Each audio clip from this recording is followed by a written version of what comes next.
Good morning, beautiful people. I'm out really early this morning. I have a bunch to do, so I'm a little ahead schedule to be able to do everything today. But I'm here for the third installment of the mini-series, How to Talk to Plants and Other Ways to Deepen Your Connection to Nature. This one is going to probably be pretty quick, but it's one of my favorites. This one is about revering Earth. What's super important to this one, about this one for me, is its acceptance. I find so often that we're like, oh, I love nature, and we're constantly cursing nature, constantly complaining about nature, constantly, right?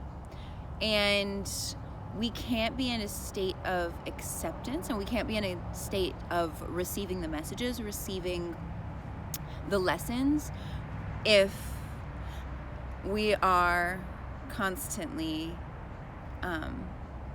in a fight with it. Hold on. Lennox!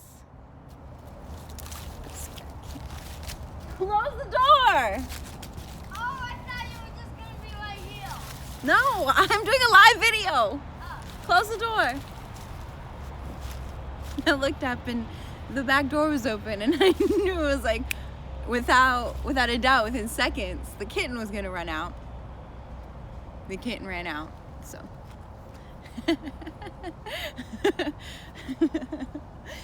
Anyway, all right, back to, out of reality, back to here. But yeah, so if we are constantly cursing and complaining about nature, we're not in flow with nature. We are not one with nature. We're not learning the lessons, and we're not available for the growth that natural world, earth, plants, God, if you will, can give to us. So my 4 points on ways that we can begin. These are small steps, remember. This isn't a master class on everything. These are simple steps we can take right now to deepen this connection. So the first one pertains, I don't know if y'all gonna like this, weather. I say weather because it like grinds my nerves listening to people complain about the weather. Do you know that, like, I swear Americans specifically, we're perpetually unhappy with the weather.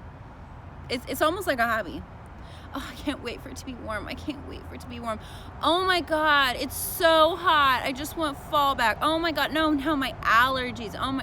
All we do is complain. So, first step in revering Earth is allowing nature to be exactly as it is.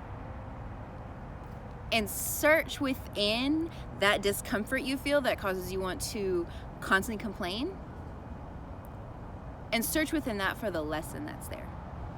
Because there's a lesson in that discomfort that instead of searching there, we're gonna just project it out.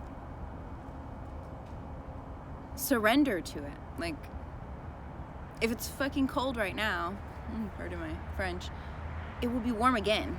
It will be. So what are the lessons in the cold? What are the lessons in the warmth? What are the lessons in the sweltering heat? What is your body asking for in those environments?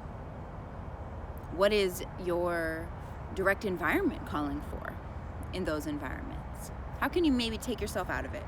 Take your personal feelings and the way our bodies are so uncomfortable, and see what's needed around you.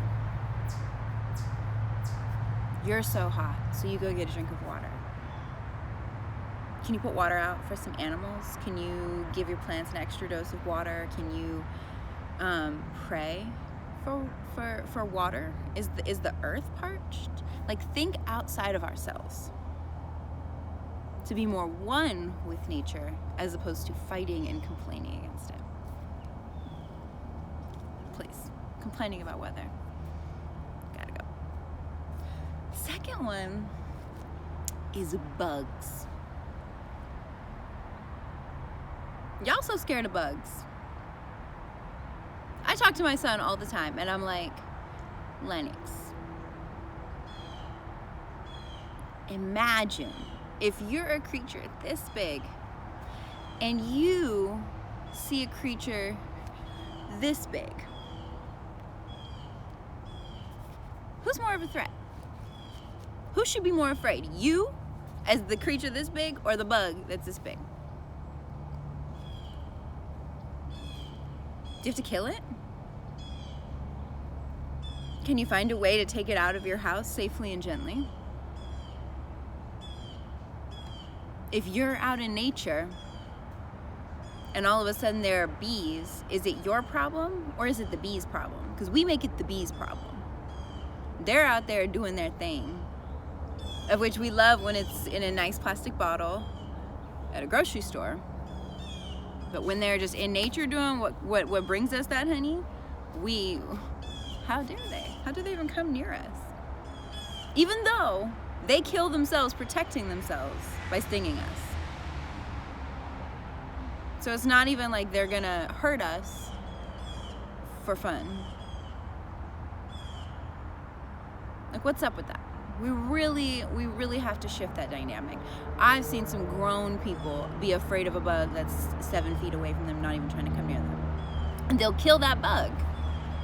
How are we revering Earth? How are we revering all the creatures here? If we're killing every little thing that comes in, we built our lives on their turf.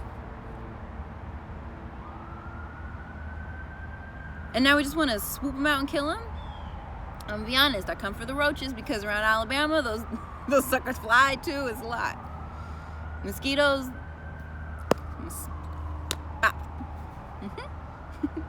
but just the random little bugs, and there's a wasp in my house, I'm gonna save it. It's not hard. It's not hard to not kill bugs. It's really not.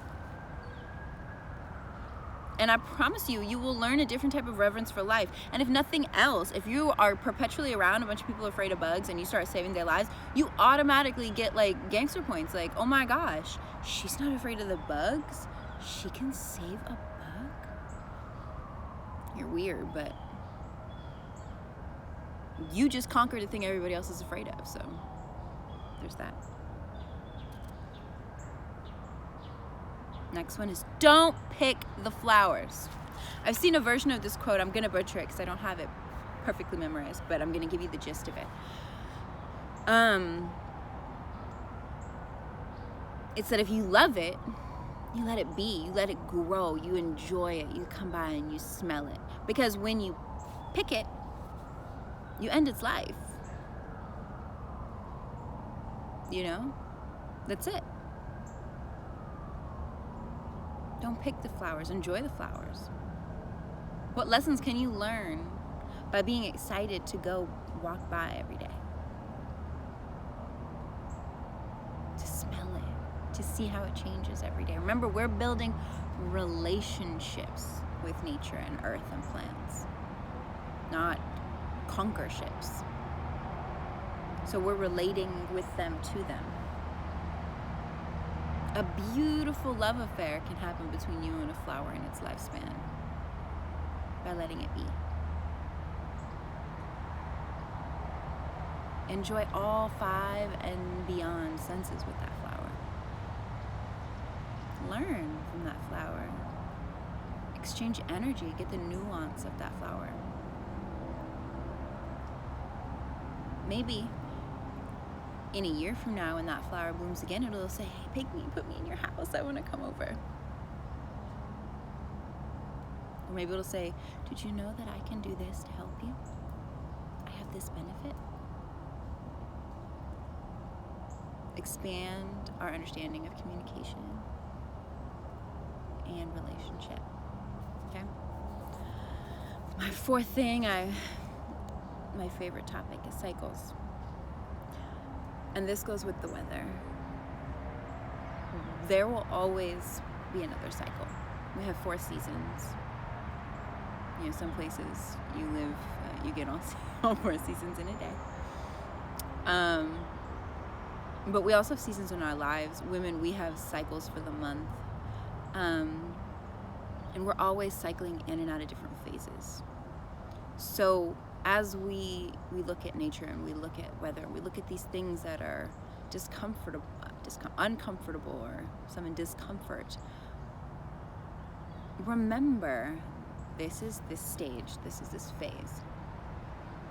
There will be the next one, where this that we're having trouble dealing with will be past. Will be the lessons we learned. We'll be able to be a reflective place of, oh, that was setting me up for this. And an important practice for life, but our relationship with life and nature, they go hand in hand in my opinion, but is to be able to accept every season as it is. Not trying to change it or shift it or make it something. You know, we can put intention behind everything to create what we want, but you know, flowing is not going to force what you want. You know, they always say, you know, you don't reap the harvest the same season you plant seeds. You don't. So understand, when we're in the seed cycles, when we're in the turning the soil and letting it rest cycles, when we're in the harvest cycle, you know, because even when we're in this harvest, it's exhausting and we're tired and it's work, and you know, taking all of the vegetables off the plants is work in itself. Cooking, preparing, what do you do with the harvest? So if we're always focused on harvest, we're missing all the beautiful steps to planting seeds, and before that, to the rest cycle of the season, where we're letting the soil be great. You know, build its greatness. It's the same thing with the seasons. You know, the same seasons of the growing cycle are that in alignment with the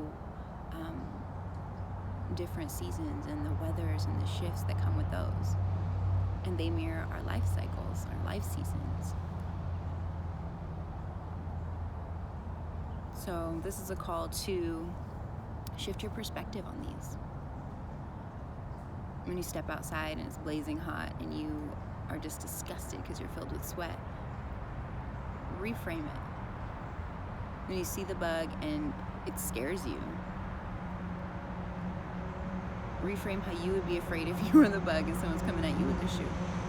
How can you shift that reverence for life?